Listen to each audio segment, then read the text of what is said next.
Everyone, political science and international relations में जो topic है हमारा इंटरनेशनल रिलेशंस, और इंटरनेशनल रिलेशंस में जो सब टॉपिक है इंटरनेशनल थ्योरीज़।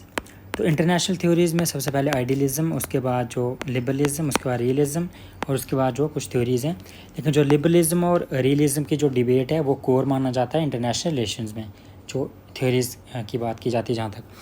तो आज का जो हमारा टॉपिक है वो है लिबरलिज़म, और जहाँ पे जो इंटरनेशनल थ्योरीज़ की बात की जाती है तो इनका मेन पर्पस यही था कि पूरे वर्ल्ड को डिस्क्राइब करना और उसको एनालाइज़ करना कैसे वॉर्स होती हैं, और प्रिस्क्राइब करना कैसे इन वॉर्स को रोका जा सकता है और अवॉइड किया जा सकता है, यानी कि एक के वर्ल्ड को पीसफुल कैसे बनाया जा सकता है, ये इनका मेन पर्पस था। तो लिबरलिज़म के जो इंटेलेक्चुअल प्रीकर्सर्स थे जैसे जॉन लॉक, इमैनुअल कांट और नॉर्मन एंजल, उसके बाद जो है Woodrow Wilson 14 points. John Locke जो एक एनलाइटेंड मैन की बात करते हैं, वो कहते हैं कि मैन एक रैशनल है, वो वॉर्स को अवॉइड कर सकता है। उसके बाद जो इमैनुअल कांट है वो परपेचुअल पीस की बात करते हैं, और नॉर्मन एंजल बात करते हैं ग्रेट इल्यूज़न की।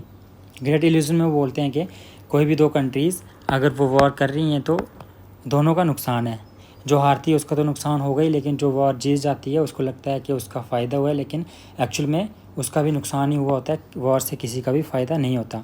तो ये उनका कॉन्सेप्ट है ग्रेट इल्यूज़न। उसके बाद जो वुडरो विल्सन जो 14 पॉइंट्स देते हैं, वो कहते हैं कि इंटरनेशनल ट्रेड होना चाहिए, लिबरल जो इंस्टीट्यूशंस होने चाहिए, इंटरनेशनल इंस्टीट्यूशंस जिनके थ्रू पीस को इस्टेब्लिश किया जा सकता है। लिबरलिज्म के जो सब स्कूल्स हैं जैसे लिबरल इंस्टीट्यूशनलिज्म, इनको कौन कौन सपोर्ट करता है? रॉबर्ट क्योन, जोसेफ नाई और हेडले बुल। इनका कहना है कि जो इंटरनेशनल इंस्टीट्यूशंस को इस्टेब्लिश करना चाहिए, लिबरल इंस्टीट्यूशंस को इस्टेब्लिश करना चाहिए जो प्रेशराइज करेंगे कोई भी कंट्रीज़ अगर वॉर में जाती हैं, और वॉर्स को रोका जा सकता है। तो यहाँ पे लिबरल इंस्टीट्यूशन की जो एग्जांपल है वो है यूएन, और इससे पहले थी लीग ऑफ नेशंस। दूसरा जो कॉन्सेप्ट है इसमें, दूसरा जो सब स्कूल है वो है इंटरडिपेंडेंस। यहाँ पे वो इंटरडिपेंडेंस की बात करते हैं कि कोई भी दो कंट्रीज़ अगर एक दूसरे पे डिपेंडेंट हैं तो वो वॉर की तरफ नहीं जाएंगी, वो कोऑपरेट करने की बात करेंगे। इनमें जो थॉमस फ्रेडमैन है वो गोल्डन आर्कस थ्योरी की बात करते हैं, वो इसमें वो इकोनॉमिक इंटरडिपेंडेंस की बात करते हैं। उसके बाद जो रिचर्ड हैं वो हैं ट्रेडिंग स्टेट्स की बात करते हैं। ट्रेडिंग स्टेट्स वो कहते हैं कि जो दो कंट्रीज़ के बीच में अच्छा खासा अगर ट्रेड हो रहा है तो वो वॉर नहीं करेंगी, जैसे इंडिया और चाइना। उसके बाद सोशियोलॉजिकल अप्रोच जहाँ पे कार्ल्स ड्यूस ने दी है, यहाँ पे वो कहते हैं कि सिक्योरिटी डायलेमा से हमें सिक्योरिटी कम्युनिटी की तरफ जाना चाहिए, इसको कन्वर्ट करना चाहिए सिक्योरिटी कम्युनिटी की तरफ। तो सिक्योरिटी कम्युनिटी क्या करेगी? जो हमारे नेबर्स होंगे या फिर जो हमारे एक्सटेंडेड नेबर हैं, वो क्या उसको हम एनिमी की नज़र से नहीं देखेंगे, फिर हम कोऑपरेट करके उसको एज एन एक अपॉर्चुनिटी यूज़ करेंगे ग्रो करने के लिए। उसके बाद आ गया फंक्शनलिज्म दिया है डेविड मित्रानी ने। यहाँ पे रीजनल इंटीग्रेशन की बात करते हैं, या फिर इशू बेस्ड जो है कोऑपरेशन की बात करते हैं। डेमोक्रेटिक पीस थ्योरी जो माइकल डायल है इन्होंने दी है। ये कहते हैं कि जो भी कंट्रीज़ हैं जो जहाँ पे डेमोक्रेसी है तो वो वॉर्स नहीं करेंगी, क्योंकि जो डेमोक्रेसी है वो क्या प्रमोट करती है? एक पैसिफिस्ट कल्चर को प्रमोट करती हैं, इनकरेज करती हैं और टॉलरेंस सिखाती हैं। उसके बाद जो लास्ट है वो कम्प्लेक्स इंटरडिपेंडेंस जो दिया रॉबर्ट क्योन और जोसेफ नाई ने। कम्प्लेक्स जो इंटरडिपेंडेंस है वो सिर्फ एक डिस्क्रिप्टिव थ्योरी है, ये डिस्क्राइब करता है पोस्ट कोल्ड वार एरा को। यहाँ पे कोई भी वो प्रिस्क्राइब नहीं करता है कि कैसे वॉर्स को रोका जाए, अवॉइड किया जाए।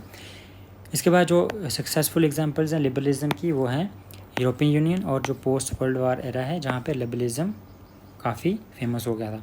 उसके बाद जो फेलियर्स कौन कौन से हैं यहाँ पे, जैसे 2008 में जो ग्लोबल फाइनेंशियल क्राइसिस आया था वो एक बहुत ही बड़ी फेलियर मानी जाती है लिबरलिज्म की, क्योंकि सभी जो लिबरल इंस्टीट्यूशंस है वो फेल हो गए थे और जो फाइनेंशियल क्राइसिस से बचाने के लिए। अफ़गानिस्तान में जो टर्मोइल है वो न्यू कोल्ड वार, जैसे चाइना और यूएस की जो ट्रेड वॉर चलती रहती है, कन्फ्लिक्ट्स वॉर्स जो हो रही है मिडल ईस्ट में, या फिर जो रशिया यूक्रेन, इंडिया पाकिस्तान वगैरह, ये सारी चीज़ें।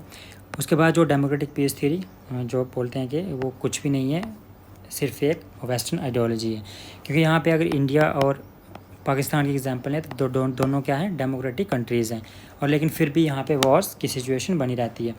और बेशक पाकिस्तान में जो मिलिट्री का वो अपर हैंड है वो डोमिनेट करती है, लेकिन फिर भी जो है दोनों कंट्रीज़ डेमोक्रेटिक हैं, और हम ये नहीं कह सकते कि दो कंट्रीज़ में अगर डेमोक्रेसी होगी तो वॉर्स जो है वो नहीं होगी।